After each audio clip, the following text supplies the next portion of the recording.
Hi there, and welcome to the Curious Collective podcast. Conversations designed for the conscious community to bring awareness to the holistic approaches that help you live your best life. Tap into the wisdom and knowledge of our guests to extract the info you need to heal, transform, and live as your true soulful self. Today, we are blessed to have with us the beautiful Sarah Maree from Aligned Apothekary. So welcome, Sarah, and I'm going to pass it straight over to you. Hey, Kate, thank you so much for having me. I feel so blessed to have connected with you. A few weeks ago, I think I told you that Spirit was kind of giving me a nudge to start talking more, as my throat chakra was a little bit blocked. So thank you so much for connecting with me. So my name is Sarah Maree. I create handmade jewellery. It's always been a great passion of mine to find a way to incorporate plant medicine and crystal medicine, and now also as well some aspects of animal medicine. So as I'm going along, I'm learning all the time. And so I guess like that's where this manifestation occurred. Was I eventually found a way that I could coat aspects of crystals and plants in copper, so that I could, first of all, I guess, encase and immortalize the plant spirit energetic alignment, but then also add crystals as also an alignment, but also decoration as well. So yeah, so I guess like that's kind of where I got really excited when I found this particular modality, I guess, of jewelry making. And have been really blessed on my journey so far. I've been creating jewelry now for a bit over a year, and I've met some really amazing souls. So I'm really thankful for that.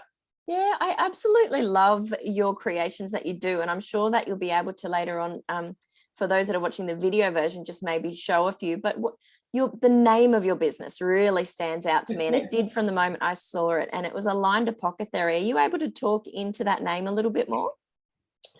Yeah, so I guess like in the past, I've had a few different business ideas and inspirations, and names have always been something that I've really put a lot of thought into, because I believe that they carry their own energetic alignment. So even like your own name has an energetic alignment for your life path, and so on and so forth. So I guess like to me, it's really important what I was going to name this particular business, because I finally found something that I really connected with, and that really allowed me to explore my creative potential across so many different platforms, I guess, of energy medicine. So first of all, I guess like alignment was like the first thing I kind of thought of, and I was like, yes, alignment, because I'm aligned first of all with this particular venture, and then it made sense on so many levels. Like I'm aligning a certain soul with an energetic alignment of plant medicine and crystal medicine.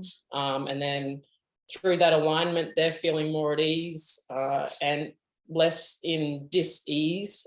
So, you know, when you're aligned with energy, you kind of feel that, I don't know, it's almost like you feel free to do what you really need to do in any moment.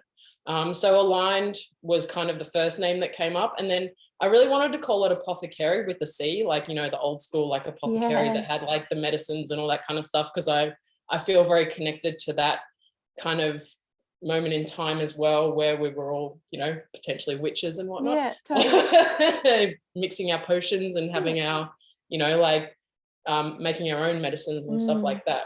So I guess like I wanted to bring that name Apothekary into this kind of new age, where to me the medicine is energetic, not so much physical. But yeah, so then I guess like Apothekary with a C was taken, and so I thought, what else can I do? And then I thought, well, if I use a K instead of a C, then it's kind of, to me it felt a bit more modern. But then also I Google searched the K one day and the meaning of the letter K, and there's actually really magical alignments to that as well. So without even knowing, I kind of like fell upon, and it was probably meant to be, but I kind of fell upon this name that kind of made sense to me. And then I always kind of thought like AA was kind of cool, so I could use like the elements of, you know, the triangles and stuff like that. I was like, maybe I can use like the triangular elements to do the AA. but Very that never cool. happened. And I absolutely love your pieces. They are so much more than like a necklace or a brooch or, you know, something that there's just, even looking at them, I don't have my own yet, but even just looking at them, I'm like, whoa, like that is amazing. And I get this like rush of energy through my body. So do you create them individually for a specific person, or does that person sort of look at your stuff and go, oh my goodness, and they're attracted to that? Like, how has it come about?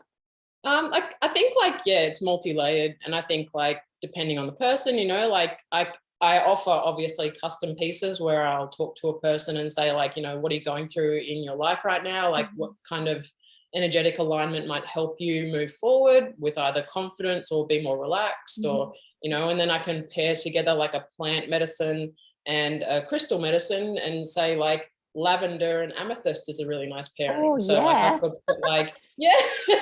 So like that calming feeling of the lavender, and then with the amethyst, it helps you on an intuitive level. So it's like, you know, how intuitively can I move forward with, you know, what's happening in my life right now? So it can be both ways, or then otherwise, yeah. So what I've started doing, the last series that I did was a limited series called Atlantis. So I kind of felt like instead of just doing random pieces here and there, I thought if I can concentrate on like a whole series and do like a limited series, I can concentrate all of my energy into that.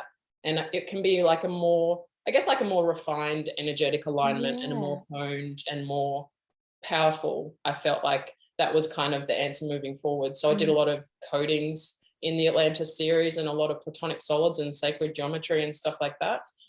So just to really bring through the energies that I felt were aligned with Atlantis, you know, if you believe in that kind of stuff. So, And what did you love about that series, the Atlantis series?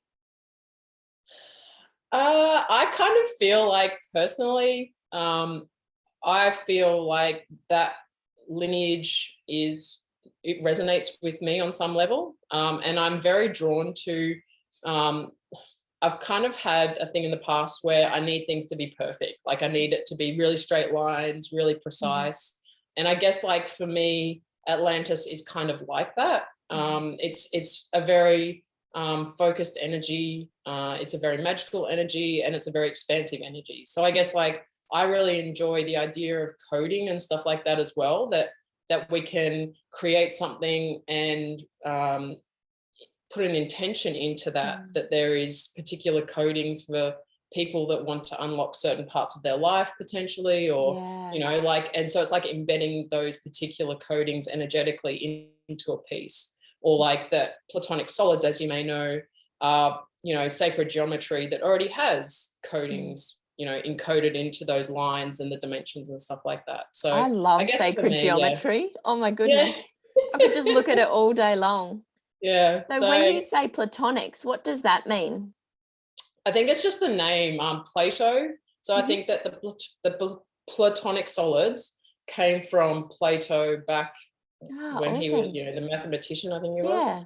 And so he was one of the first ones to either channel that information of those particular shapes that made up the platonic solids. So it was kind of like the shape that then turned into a 3D, you know, element, I guess. Yeah, And so that's what fantastic. the platonic solids are. Yeah.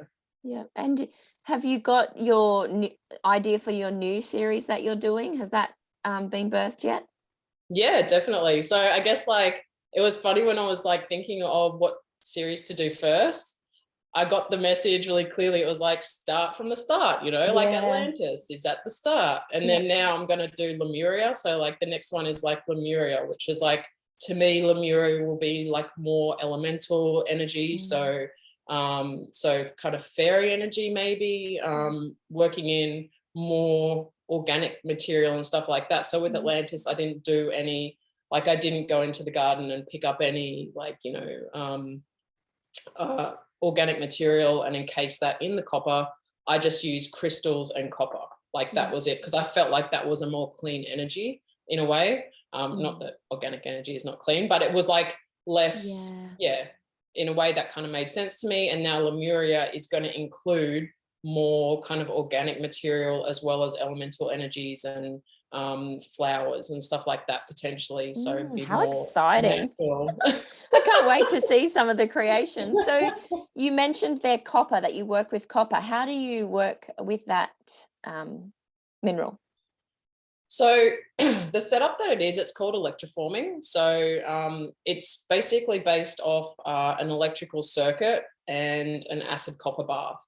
So I have copper plates on each side of the, so negative and positive. So I think on the negative ends, I have the copper plates hanging in the bath, and then the acid copper solution eats away the particles of copper from the plates, and then the jewellery kind of hangs in the middle of the bath, where those particular copper particles are attracted into the middle onto the jewellery.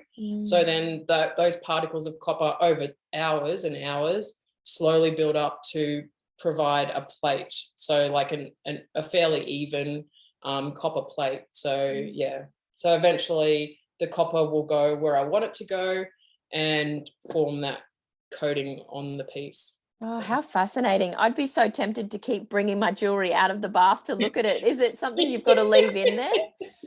Yeah, I mean, you can check it as much as you want to, and yeah, like when you first start doing it, you're like, you can't wait. You're like, come on.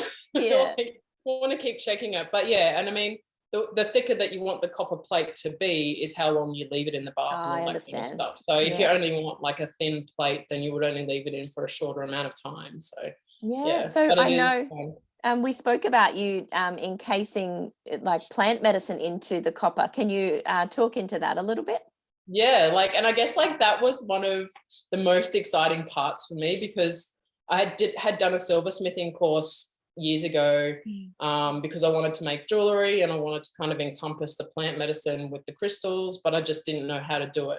And in the start, I was kind of taking, because I'm a photographer as well, so I was like taking photos of the plants, and then I was like setting the photos in resin and then like surrounding that with like a silver edging.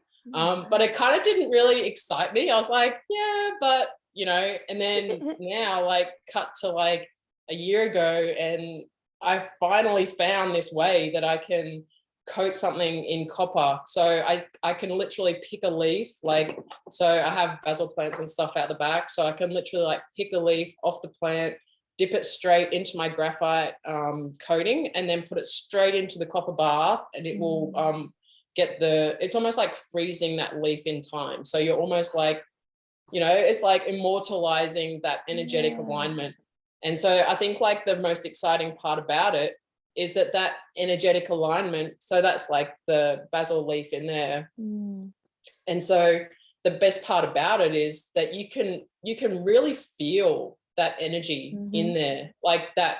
And I guess like that's the intention as well, you know, like I'm always conversing with the plant spirits and stuff like that, and I'm thanking them for first of all like being in this space so that I can work with them, and then asking them what wisdom they want to imbue as well, like in the piece. So it's like working on all different levels, and then physically having it, being able to hold it, but also feeling that energetic alignment as well.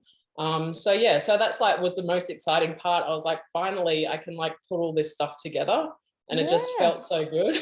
It does feel good just listening to it, and even just looking at that. Those that are listening to the audio version, jump onto either Sarah's website or onto the YouTube just to check out, like when you look at those basil leaves in that beautiful like solid ring, you're like, oh wow, you know, it's not just oh yeah, there's a leaf. It's so much more than that. And does the circle that they're in, that tight copper circle, have any significance as part of the piece as well?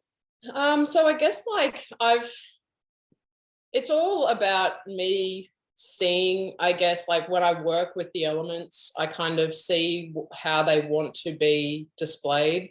And I think like a circle has always had symbolism attached to it, you know, like especially like women's circles. And I think there's like a real sense of like femininity and goddess energy attached to a circle.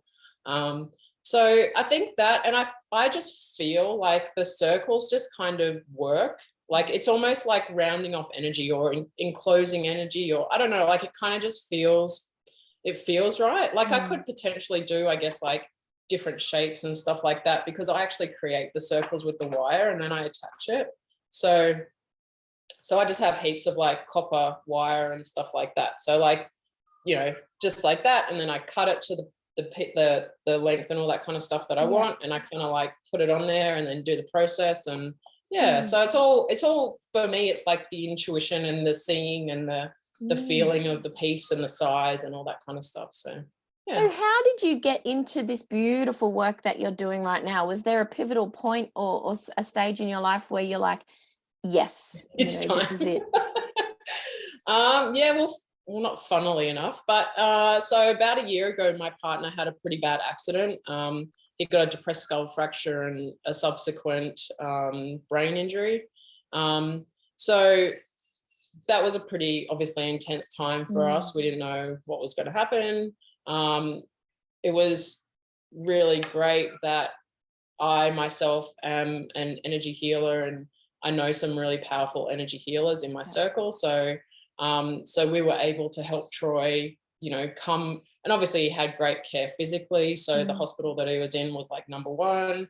And so like that was great. So he kind of had healing on all levels, which I believe is like a really important, I kind of feel like, you know, Western medicine is only like such a fraction of the holistic approach to well-being, you know, like I kind of, and Troy just come back to like who he is now is like a real testament to that. Like that if you can get that energetic healing on all levels, and even on a soul level, I mean, when he was in the coma, like he was in an induced coma for a while, you know, he was like visiting people astrally, like my friends, like especially the ones that were actually doing the healing work on him. It was really funny. My friend Tash, like she was like one of the really amazing forces in helping Troy.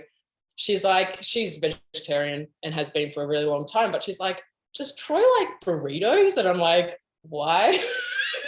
And she's like, well, I was in the shop the other day and I had this real craving for burritos. And this is when Troy was like still in the coma. I'm like, well, actually that was like our thing. Like every, you know, once a fortnight we'd go and get, you know, burritos. He's so like, really get me out of this so I can have my burrito. Yeah, exactly. But yeah, so anyway, sorry, bit of a tangent. But yeah, so that was the reason that I started the jewellery and had the opportunity, I guess, to start the jewellery was because I was at home caring for Troy full time. Yeah. So I had some time.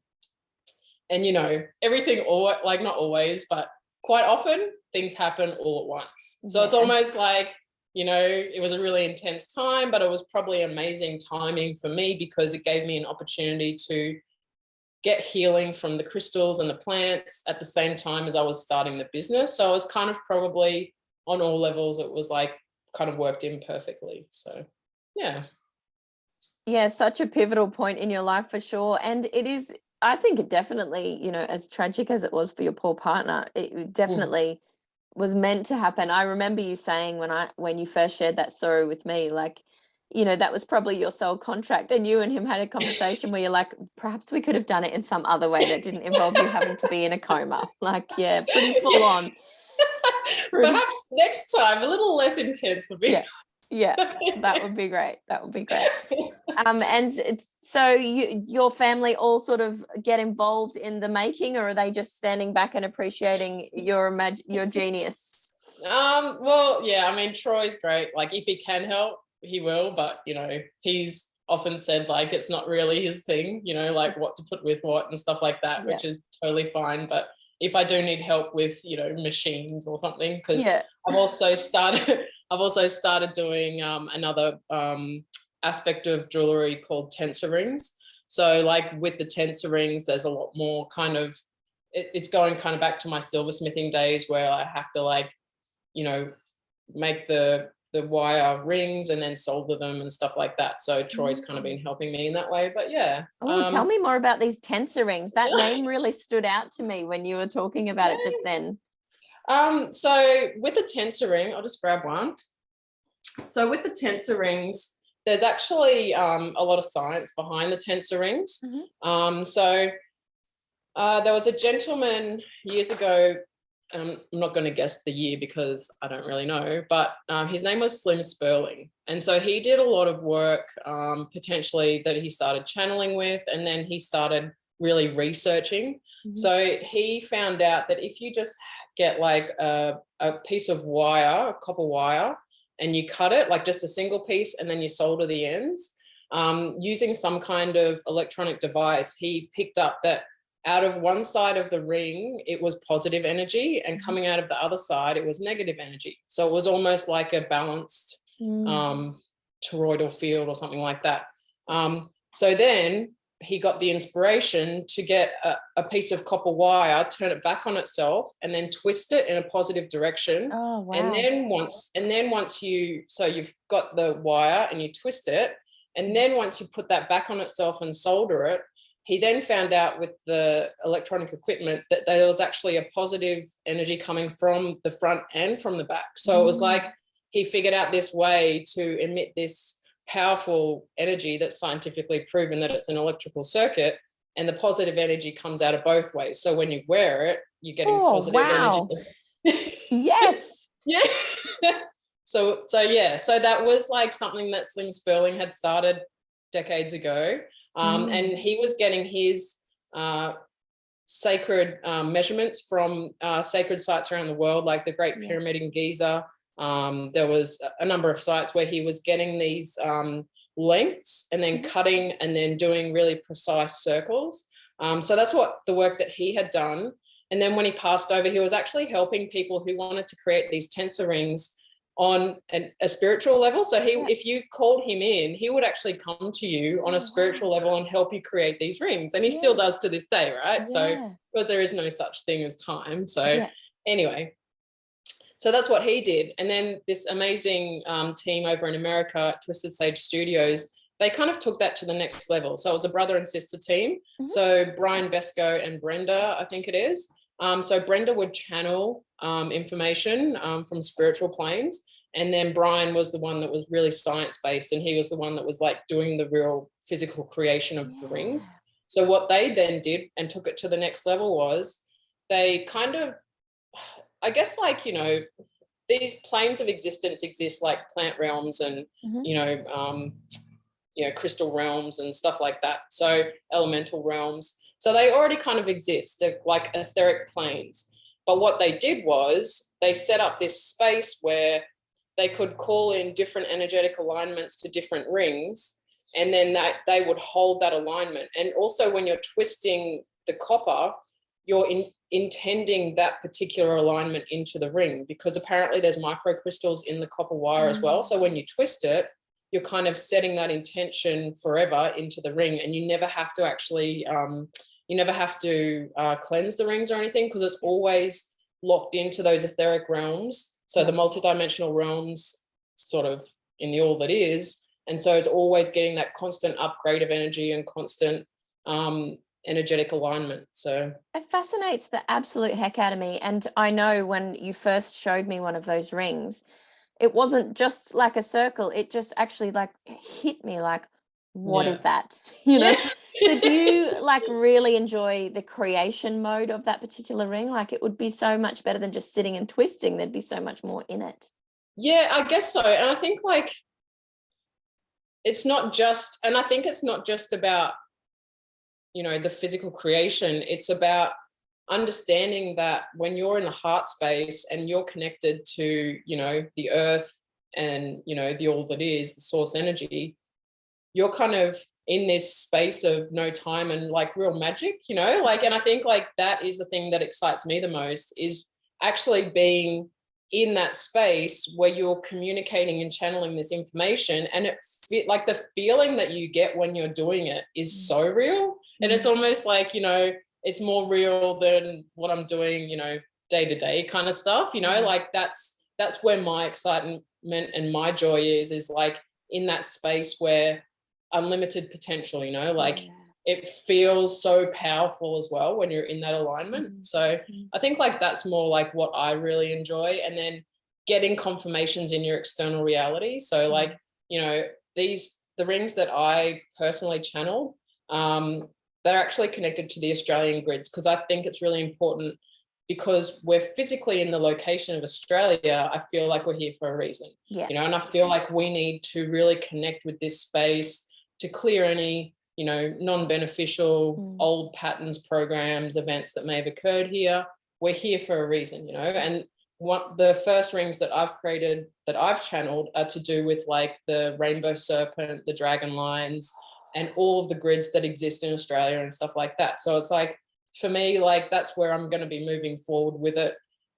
Brenda and Brian at Twisted Sage Studios have an amazing range that they've channeled and they've put their alignments in, but they're in America. So I kind of feel like, you know, the more people we get doing this kind of stuff here, the more, and they say like every tensor ring that you create is helping the earth, like literally helping I'm getting the earth. Goose is right up my back into my hair. I want to make a tensor ring. Exactly.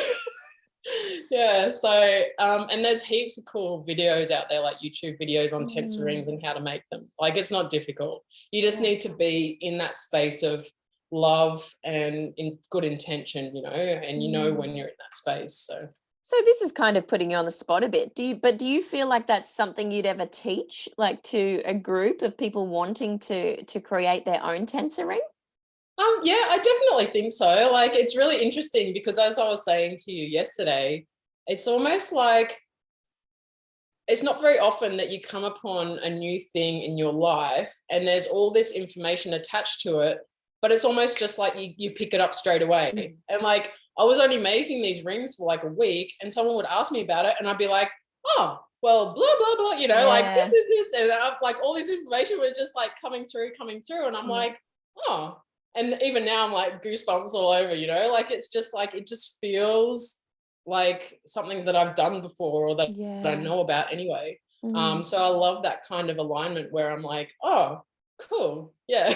Oh my God. I love it. Yes. All right. Well, watch this space. There may be like some tensor ring education coming out, listeners. So for anyone sort of wanting to find out more about the pieces that you make, or even to contact you to, you know, have their own piece made, or to find out about this new series that you're doing, what advice would you have for them? So I'm on social media, on Instagram, Facebook, and I've got a website as well. So it's all aligned Apothekary, just with a K in the Apothekary, not a C.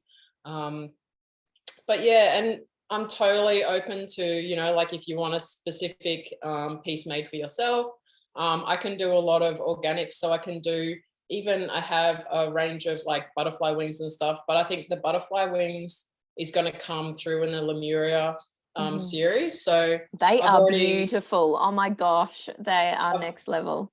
I've already like put some in resin. So yeah, so like they'll be coming out as well. But yeah, definitely I'd love to connect with people. And, you know, if you're on this path, that really excites me because it's amazing when you can be in alignment, you know, like I think like that's the main thing. It's like finding the things that make you feel good and make you feel like anything is possible, you know, like I think that's what alignment is to me. It's like, what exciting things can I manifest for myself in my life right now? You know, like what do I really want to do? What excites me? You know, like, so yeah, I guess like I love that. I love connecting with people like yourself. And yeah, so I don't know. Thank you. I resonate so deeply with what you just said. Is it's like, what in life do I truly desire? Well, let's make that happen. Exactly. Yeah. Yeah, exactly. Yeah. And I think like once you're honest with yourself and you're just like, I'm just going to give everything I've got. If I fail, oh well. But you know, like, and I think like my life has kind of been like that since my awakening in 2012. Like, oh well, you know, like I've only got this one particular lifetime as Sarah Maree. You know, I might as well see what I can do with it. You know, I'm not going to be her again. Might be someone else, but you know, like at the moment, this is the tools that I have. And how can I either help people or inspire other people, or you know, just have fun in my life? You know, and that's what I'm all about. Oh, thank you so much. Such wisdom there at the end. You know, my two favorite sayings are, or the things I seem to say the most lately are, it is what it is, and they only know what they know. Exactly. But yes, thank you so much, Sarah Maree. And check out all of her socials and all the amazing, beautiful art pieces and the new series coming out. I'm super excited about. Thank you. Thank you so much for having me. Bye. Bye.